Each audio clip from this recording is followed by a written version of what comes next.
한양대학교 구리병원 정신건강의학과 전문의 김일빈이라고 합니다. 오늘 말씀드릴 내용은 정신건강의학과 진료에 대한 오해와 진실입니다. 이런 인터넷에 그 내용들이 많아요. 정신과 전문의들은 타인의 심리를 꿰뚫어 볼 수 있다라는 그런 굉장히 신비주의적인 그런 질문들이 있죠. 이게 맞는 말이냐? 저는 이렇게 말씀드리고 싶어요. 정신건강의학과 진료실에 방문한 환자가 기대하는 바가 있거든요. 이 선생님이 나의 문제에 대해서 잘 알아줄 거야. 내가 몰랐던 부분까지 파헤쳐 줄 거야. 이런 부분들이 있는 거죠. 그리고 정신과 의사로서는 이 사람의 내면에 있는 어떤 고통이라든지 욕구에 대해서 잘 파악을 해서 치료적으로 도움을 줘야겠다 라고 생각할 수가 있는 거죠. 이렇게 환자와 의사 사이의 관계에서 발생되는 어떤 특정한 그런 내용들이 있거든요. 그거를 환자분들은 신비감이라고 표현을 할 수가 있는 거죠. 근데 이게 이유가 있어요. 왜 이런 신비감이라는 분위기가 조성이 되고 환자분들이 그런 것들을 느끼는지. 그 이유는 세 가지 정도가 있어요.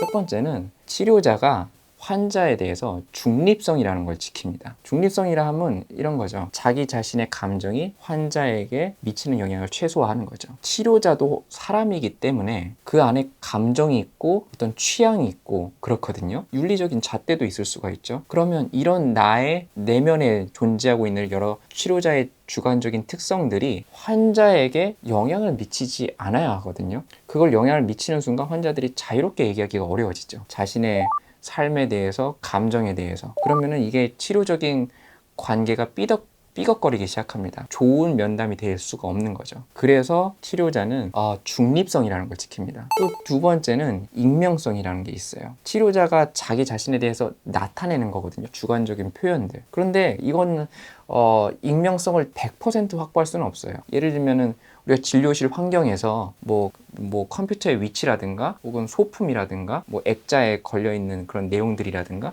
이런 것들은 다 치료자의 어떤 주관적인 표현일 수는 있거든요. 하지만 그럼에도 불구하고 어느 정도는 치료자가 자신의 개인적인 주관적 표현들을 최소화하기 위한 노력들은 필요한 것으로 알려져 있어요. 그렇게 해야 환자에게 미치는 영향을 또 최소화할 수가 있거든요. 또 중요한 게 치료자가 자기 자신의 개인적인 어떤 사생활이라든가 그런 내용들을 언급하는 것, 이런 것들은 익명성에 굉장히 좀 문제를 일으킬 수가 있기 때문에 정신건강의학과 선생님들이 그런 부분들을 많이 조심하는 편입니다. 세 번째가 이제 자제라는 게 있어요. 자제. 이거는 그야말로 행동을 자제하는 거예요. 치료자와 환자 사이의 관계에서는 어쩔 수 없이 이제 사람과 사람의 관계이다 보니까 다양한 그런 어떤 현상들이 일어나거든요. 근데 치료자가 자신의 행동을 이렇게 자제를 하지 못하고 이 바운더리를 넘어가는 경우들이 있어요. 이건 안 좋은 경우죠. 예를 들면은 치료자 자신의 욕구를 위해서 환자와 필요 이상으로 친밀해진다든가 혹은 그것이 넘어서게 되면 성적인 어떤 착취로까지 이어질 수가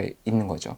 그런 행동들의 경계를 명확하게 짓는 게 굉장히 중요해요. 그렇기 위해서 자제라는 게 필요합니다. 그래서 중립성, 익명성, 자제 이런 요소들은 치료적으로 환자에게 도움이 되게끔 하기 위해서 치료자가 설정해 놓은 어떤 경계 같은 거예요. 이런 것들이 이제 환자 입장에서 보면은 약간 신비주의적으로 보일 수도 있는 거죠. 바로 그런 부분들이 그런 치료 현장에서 벌어지는 어떤 현상들이라고 이해하시면 되겠습니다. 예, 이상입니다.